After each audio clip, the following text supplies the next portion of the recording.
Hi, Rob here. Hey, how's it going? Good. It's Jeff, eh? Yeah.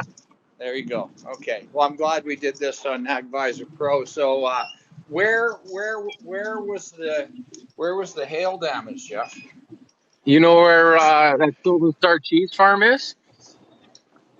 Give me another landmark. Well, right when you come out of Sylvan, there's that dairy on 11A. Oh yeah, sure. Yeah, I know. Yeah, the Sylvan Lake cheese. Okay, I'm with you. Yeah. So I've got one field that's just a little bit west of them and a little bit south, and then I've got a field that's straight, north, and a little bit that field that's straight north of them. Okay, so this makes sense because the hail. I was here at the lake when the hail came through, and it was bad. Yeah, 2 days ago in the morning there. Yeah, it was crazy. Yeah, really, really bad. So, first of all, how far along was the canola when it got hammered? Well, like the other fields that are the same stage, you can just start seeing the flower buds coming, So it isn't quite bolting, but close. So it was fairly far along. So my thinking, Jeff, in this is that if you try to rip it up and re-sow, it's really too late for that. I think there's a lot of energy in the roots, Jeff, and judging from what you showed me there, okay, so there's still a lot of green, Yeah, like it's died off. It'll be interesting how it comes back from in here, right? Like it's probably going to come from in the axis there, and it'll probably leaf out. And that was kind of my thought of the same thing. Is if it, the roots are really good, right? The roots got a ton of energy and ready to go, right? Yeah, the roots have got so much energy, so well developed. Look at that. It's just hammered, man. Like it's just a mat of green, eh? Wow. Yeah. Like even the weeds got smoked pretty good. Yeah, so and you know what's going on right now, right? There's going to be a nitrate accumulation in the whole thing, and well, I don't think you got much in terms of options. You have to leave it and let's see how it comes back, I guess, right? Yeah, it's just I'm curious of what it's going to do, right? Like, is it going to? I guess it'll depend, right, on weather and all sorts of things, but yeah. Well, so we're there's not real hot weather coming. It's going to be just moderate weather. I think 20 degrees the next couple of days, like on the weekend. So that's kind of a good thing. It'll heal itself.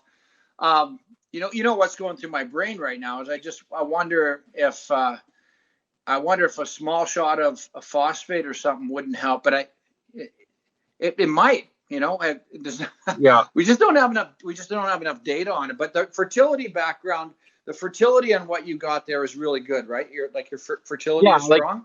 Like the nitrate, like everything is like we don't really cheap out on that stuff, right? So there's a lot of phosphorus down already and stuff, right? So and it was growing really nice, right? So it's got good roots. It's just that's always my thing is it worth, in some ways, you get the return on spraying, or does it just make you feel good, right? Yeah, so this is one of those cases where, do you have any spraying going on in the area? Is the sprayer going to be around Sylvan at all or not? Oh yeah, we're spraying some Liberty elsewhere, and actually one of the fields it was planned to get sprayed with Liberty anyways because it was getting its second pass, so. Well, maybe you got the hail is going to control the weeds. You know what would be interesting, Jeff? Again, this is one of those things where it's been hit and miss in terms of my experience, but I've had some results. But if you could try a half a tank full of something, now I don't know what you got for a foliar mix and a little bit of boron, and just try laying it on 20 acres or 10 acres and see what happens. Yeah, you can see. That's the thing. We've tried before, and I've never seen a result. Never seen it. It's more, and that's kind of the thing. What's the yield potential on this field now, right? So do you go and yeah, and one of the the things field? you got to deal with now is, of course, you got the issue of maturity, number of days till frost, right? Yeah. So, but that's the other thing, right? If you do put something on and it gets it, healed up or turned around quicker, then maybe it matures 3 or 4 days sooner too. Yeah. Well, you know what I'm going to say? Saying having some information is better than having none. And right now we don't have any information. I know you've tried this before, but again, different stages, different things. It's just nice to have a shot.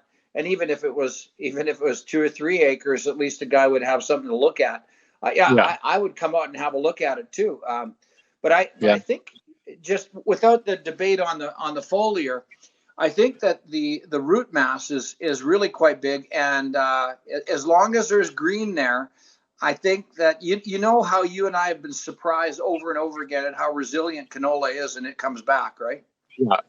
Well, it's like a weed, right? It wants to live. So, it'll be interesting to see. It's just. But I wouldn't tear it up. There's no win in that, and so there's nothing you can't get a barley crop or anything to finish, and you plant now and you don't get anything. So you hope that this turns around and you get 30 bushels yet or something, and you never know. Canola, we get a long fall and conditions that hail swath was pretty wide. It went from, we ourselves, I think, have.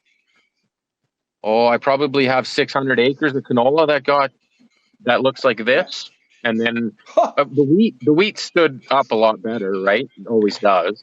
So yeah, but I went the other day. I drove to Olds, and I went past Ramsey's. I went kind of towards Penhold, and so it was just hammered. Like there's nothing left. It's just all ground down there. I didn't know you had that land by Sylvan Lake Cheese Company, but that's when it came through here, I knew that anything in his path was just going to get hammered out. So how's everything else going? You guys keeping up on spraying? No, the conditions haven't been great for that. Just it was windy and then rain and all those different things. But we're pretty close. By the weekend, I got to get on most of the spuds one more time, and then I'd say we're caught up. And then the first week is almost in, like the flag roots are just coming out, so we'll be into fungicide right away. So. Well, what do you do with the adjusters on the hail side right now? Is this all comprehensive crop insurance, or do you have hail? Yeah, we got hail, so we'll see. It depends. Like it'll be a debate about what stage it was, because they'll say, "Oh, it was like 5 leaf, and we only pay 25% at that stage, or whatever." Right? Even if it's 100% defoliated. But what you showed me there, it was just starting to bolt. Yeah, and that'll be the argument. It's always what it is with the hail. And then my other argument will be, in some ways, they always, like when it happens later, they say, well, we'll defer because it's better for them if the crop recovers. Canola recovers, right? And that's going to be my argument. If I don't like it, I'll just say, well, let's defer. And if it comes back great, I have no problem getting less. But if it comes back crappy, then you should pay me more, right? Well, and the deferring on your farm always goes in their favor because you're a good farmer. Yeah. So, the chance that's always you spray stuff on, and you get it to grow and green up really good, and you put a lot of fertility there. Yeah, it's going to turn around and look good, but it's late, and that's where they don't always pay, right? Because I've had them come out before, and it's turned around, and it's like the 16th, 17th of August, and it's still got quite a bit of flower. You're like, no, like that's it's a nice thick field, but that's not. We need till October 1st, right? So you got to it's just because it looks good doesn't mean the frost is going to stay away. Yeah, so it'll depend. It's like everything that's human done. It depends on what adjuster you get, right? Some will be good and some aren't. Well, I think that based on what you showed me there in terms of the stage of the crop and how far along is it, I think of course you're going to leave it, and of course we're going to see how how it comes back. It is a tremendously resilient plant. There's lots of energy in the root, and if you could spray on something to see the response, whether it helps or not, that's mostly for information's sake for future years. Yeah. Because that's the thing. We're not gonna not have hail. Did you get any hail? Past the home place north, like towards Bentley? Yeah, no. This kind of went through and kind of went between our place and our new place, and then it actually hit some of our stuff right up by Crestemere. So it kind of went over the lake, sort of thing. Yeah, because I talked to Craig, and Craig said just got a smattering. It didn't hit P&E Farms all that hard. Yeah, no. So basically, it kind of got over the lake after. Basically, it went between our two places we have now, right over the lake, and then started up again on the other side on the north end of the lake. So 600 acres total. How many on this side and how many on that side? Oh, they're all right in this area here. Oh yeah. Okay. Yeah. All right. Well, best success with that coming back. If you're in the Sylvan area sometime for lunch or whatever, give me a buzz. I'm hanging here for the summer.